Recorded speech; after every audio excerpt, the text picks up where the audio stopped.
It's Thursday, February 26th, and through the early morning hours when it would still be considered night, I got a couple of downloads. One is that I'm a master key, and I don't know, kind of, I guess to reassure me, because right now my 3D, there's just absolutely no tangible thing where I can look to and say, look here, this is proof of what I know to be true and what Spirit's been telling me. And so it was kind of like a really big reassurance, because I heard it so clearly, like outside of me, not audibly though, but that I'm a major key. In other words, like, I'm needed for things that are going to be happening here on Earth, and they're not happening without me, and I don't have to worry or doubt, which is easy to do because there's just nothing. I'm living in a tree, and I just got dumped by the domestic abuse unit in this town, and I have no human friend, and I don't even have service on my phone. It's a lot of kind of cruddy, but to believe beyond that, and I do, but it definitely becomes challenging. And then, so I needed that reassurance. And the other one was separate, at a separate time. I don't remember which was first, but the other one was more just like, I might say, realizing it. So the first was much more like a spirit speaking to me. This was more like, still could be that, but felt more like a realization. And it was just when I was just 18, and I was dating Tracy for just a little while, and we were going to, it might have even been the first time we were going to go to his backwoods little rural town where he was from, because I grew up in the city, Virginia Beach City, but and there was a tattoo shop, and I must have just been such a new 18, and I wanted to go in, and he didn't want to, but we did, and I ended up getting a tattoo. It's the only one I have still, and it's small, and it's on my upper back blade, and it was only $35, and it was color, and it was a great price for even then. And the guy was real nice and explained about the needles being, sterilized and all. And Tracy and this was like, I wish I had been just more of a healed young person, because, he was just not worth, he was not worth dating. But he was just so insolent the whole time, sitting in the waiting room. He wouldn't come back, he wouldn't look, and he was mad, and I felt that he was mad. I just ate some nuts, so I'm sorry. But so the realization, I'm taking a while getting there, sorry. The realization was, because I never really, it wasn't like neither of us are Christian or anything, that I really remember feeling a little bit puzzled about why, like what the big problem was. And it wasn't even like I was getting some enormous tattoo or anywhere that most people would ever see it. And the realization was that it had to do with him getting rid of my body, and that would be like a true indicator. In other words, like, maybe another person could pass for me, or maybe, you know what I mean? But a tattoo is a real definer, or a lack of the tattoo. And that just really hit me. And I was like, oh my God, because, he was hired to pose, as the husband, and it's a false marriage.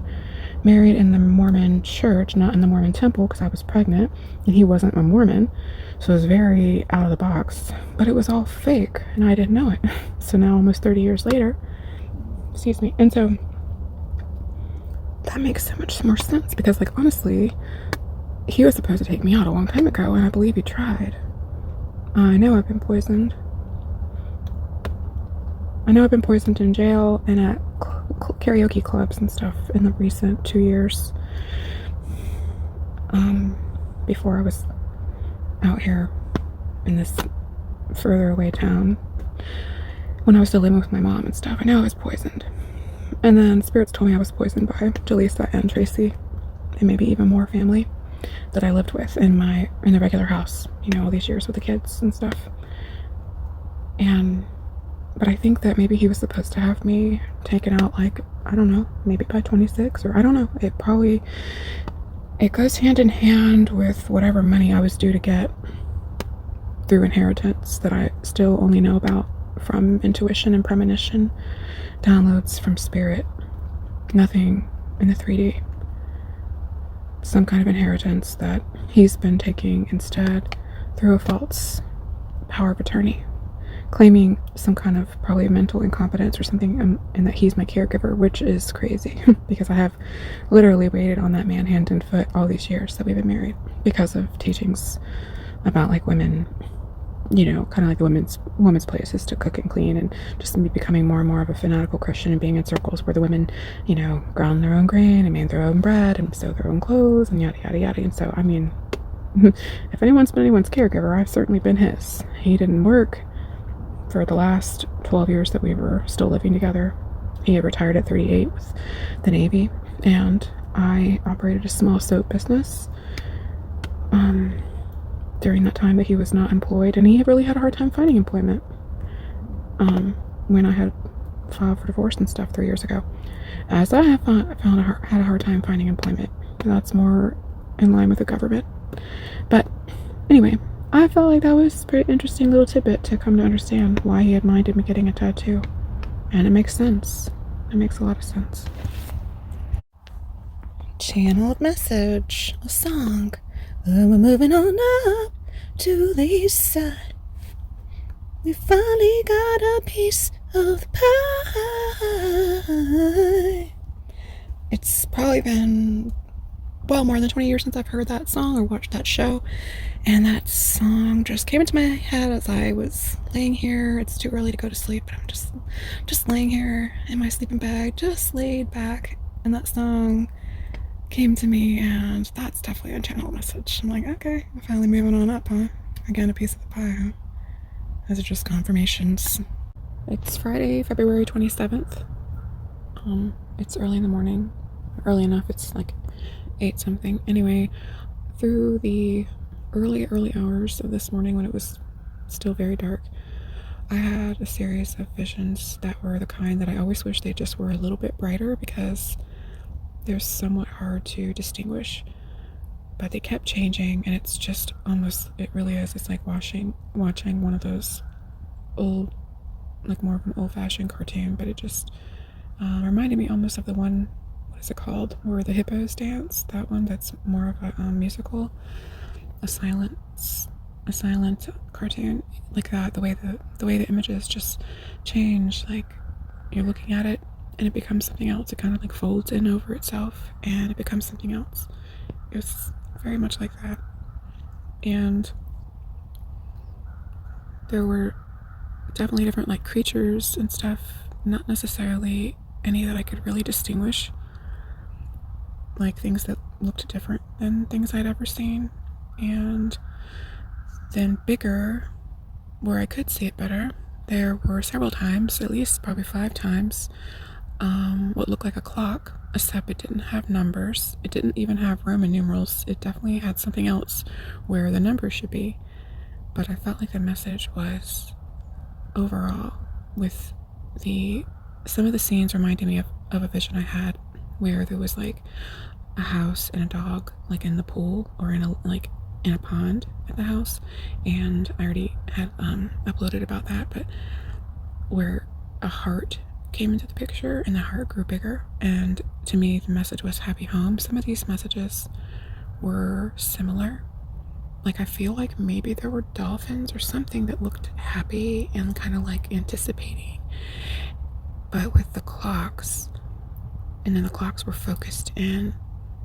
Once it was focused in almost like a pie slice. It was highlighting where we would have a 1, but it didn't look like any number or anything I'd ever seen.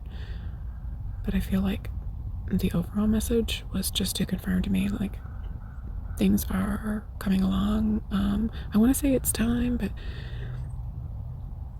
it's time might not be the message. It might be more like time is nearing.